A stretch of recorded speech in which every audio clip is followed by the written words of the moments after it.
Assalamualaikum warahmatullahi wabarakatuh.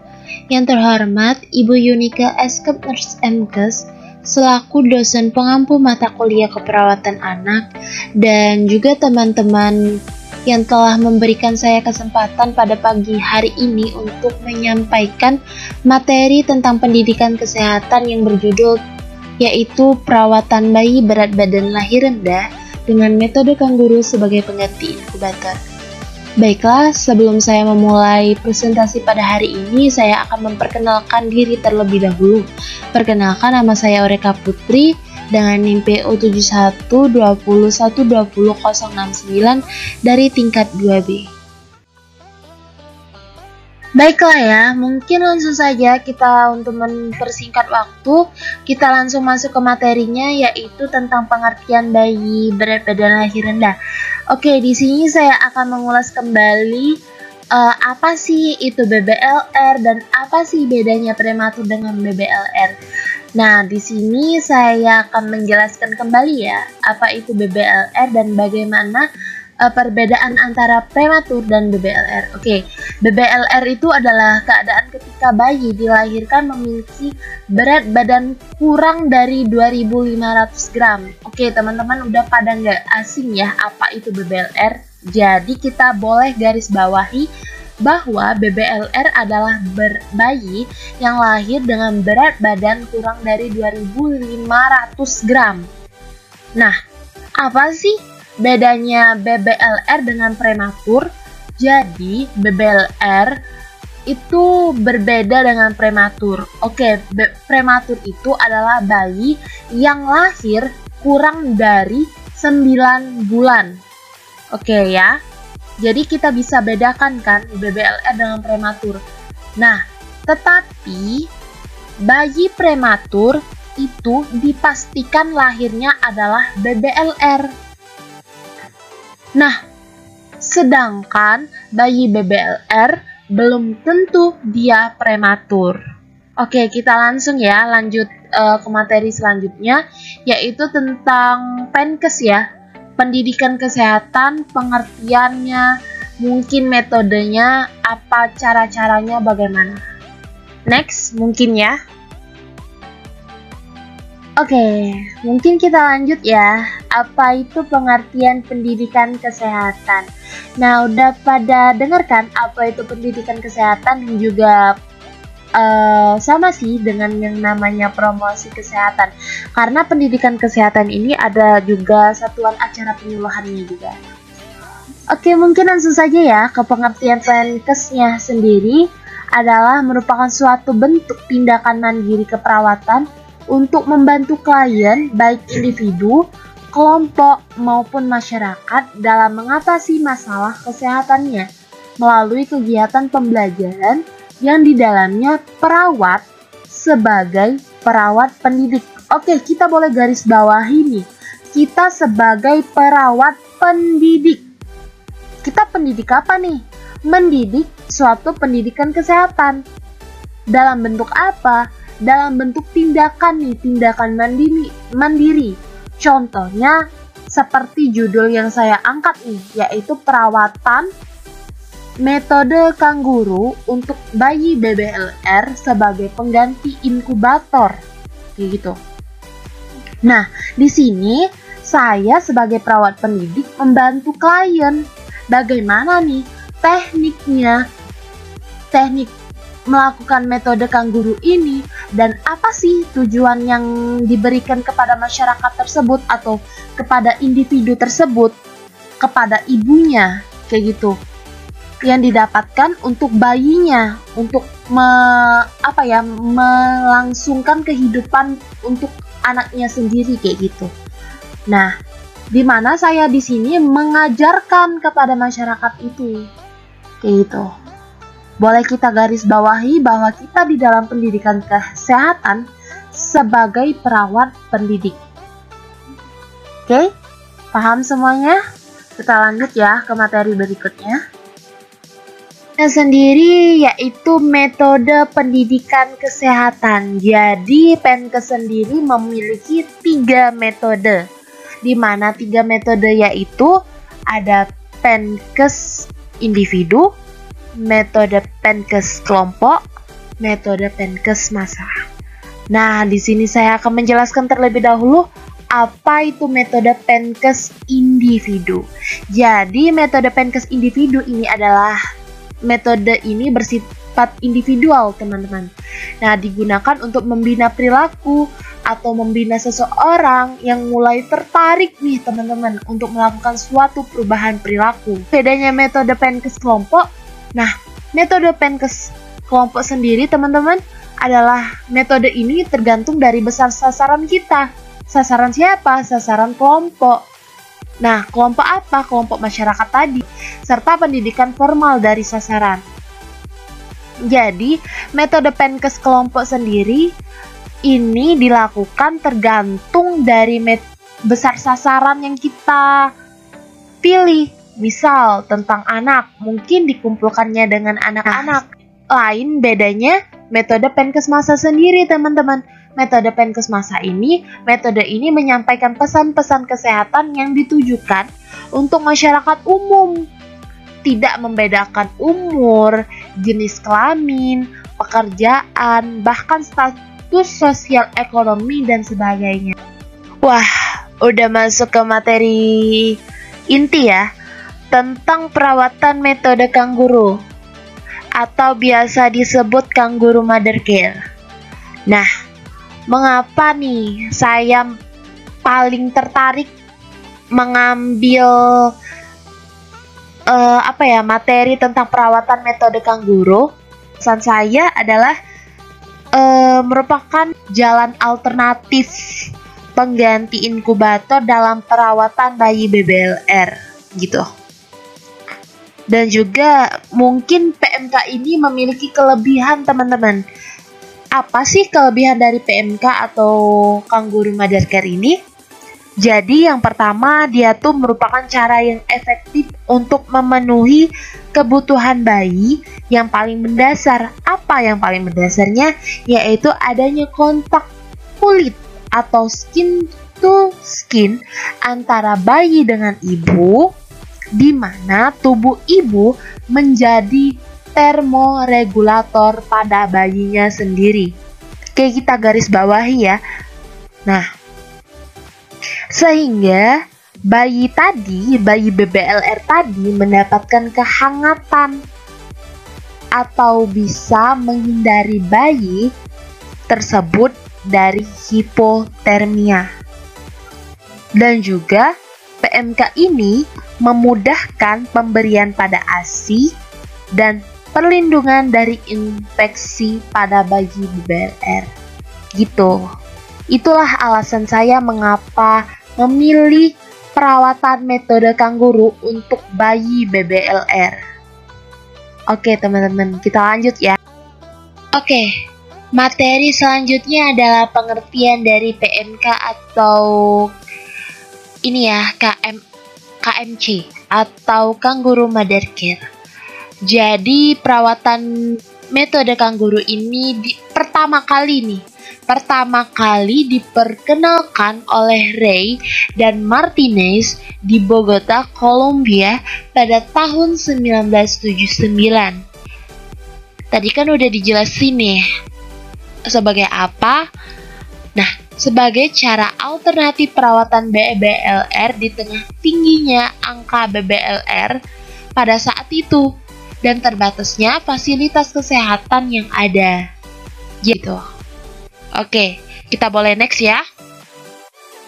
Sini saya telah menyiapkan satu video tentang teknik perawatan metode kangguru. Kita simak video berikut ini. Assalamualaikum warahmatullahi wabarakatuh. Adik-adik, sekarang kita akan mempelajari bagaimana perawatan metode kangguru atau PMK, atau dalam bahasa asing biasa dikenal dengan KMC atau kangguru mother care. Perawatan metode kangguru ini bermanfaat antara lain untuk meningkatkan berat badan bayi, menjaga suhu tubuh, kemudian juga untuk mempertahankan supaya denyut jantung bayi bisa teratur.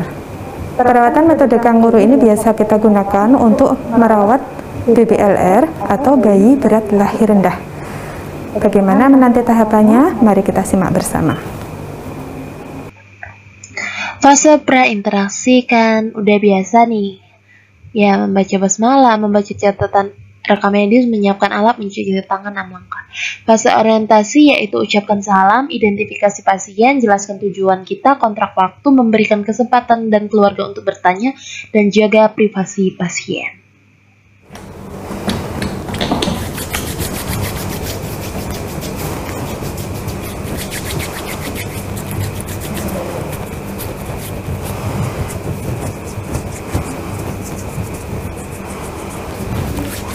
Assalamualaikum Ibu. Waalaikumsalam. Alhamdulillah. Kabarnya baik ya? Hari ini sehat? Alhamdulillah baik. Adakah keluhan-keluhan tertentu? Pusing?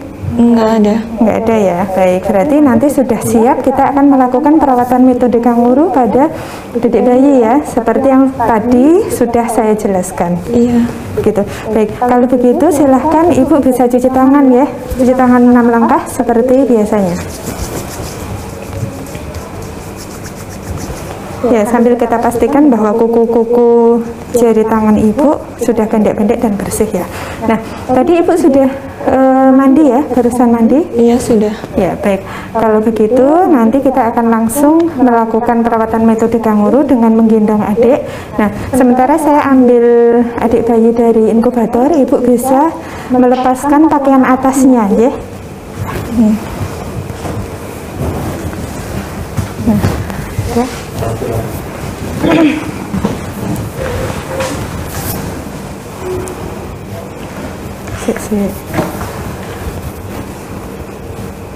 Kita periksa suhu tubuh bayi dan juga frekuensi nadinya. Kita pastikan stabil. Ya, baik. 36,5. Kemudian kita lepas pakaian bayi, kita biarkan mengenakan topi dan diapers. Diapers ini berguna supaya nanti ketika bayi buang air kecil tidak perlu langsung diganti dengan popok, nggak apa-apa. Jadi ini yang kita kenakan adalah diapers ya di dalamnya.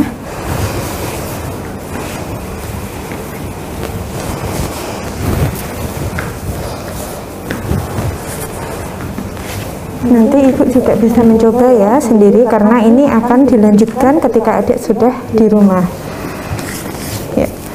Kita pastikan mengangkatnya dengan benar ya supaya bagian leher bayi aman.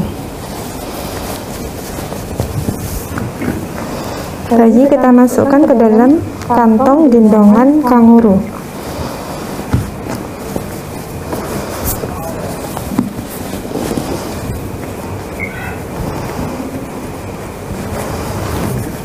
Mohon diperhatikan ya teman-teman bagaimana cara Setelah tekniknya. kita masukkan bayi ke dalam kantong gendongan kanguru, bayi akan kita gendongkan pada Ibu.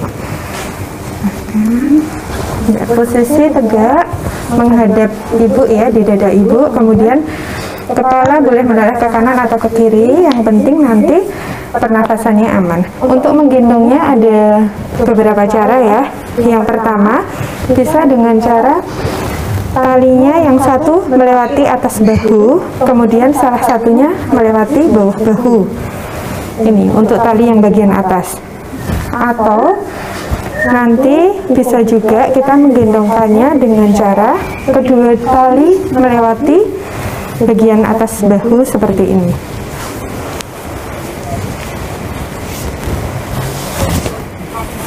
Kita ikat. Terlalu kencang tidak, Bu? Enggak. Tidak ya. Kita gunakan simpul mati saja supaya nanti lebih kuat.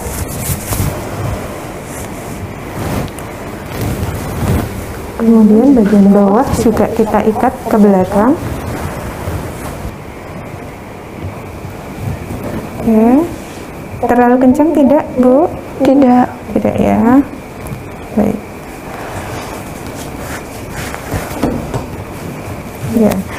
Ini karena ikatannya tersisa panjang, nanti bisa kita bawa ke depan. Nah, Pastikan posisi kaki bayi sudah benar, jadi posisinya seperti posisi kaki katak.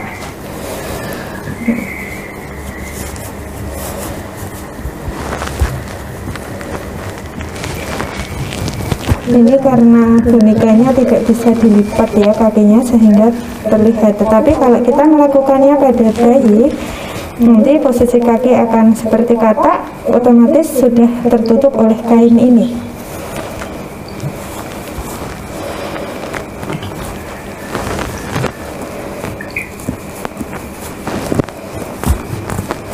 Ya. Kemudian terakhir ibu bisa mengenakan bajunya ya.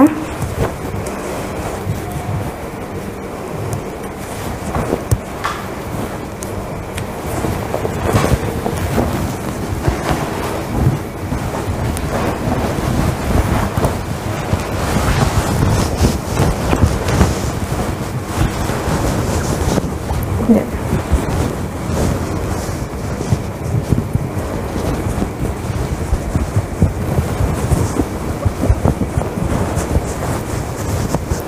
Bagaimana Ibu, sudah nyaman? Iya, sudah. Ya, baik. Ketika bayi digendong kanguru seperti ini, nanti kita akan memeriksa secara rutin suhu bayi berapa, kemudian frekuensi nadi berapa, juga kondisi secara umum, serta tonus ototnya.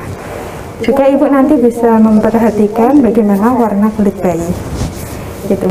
Baik Ibu, saya kira cukup ya. Nanti silahkan Ibu bisa duduk-duduk di sini dulu sambil menggendong adik.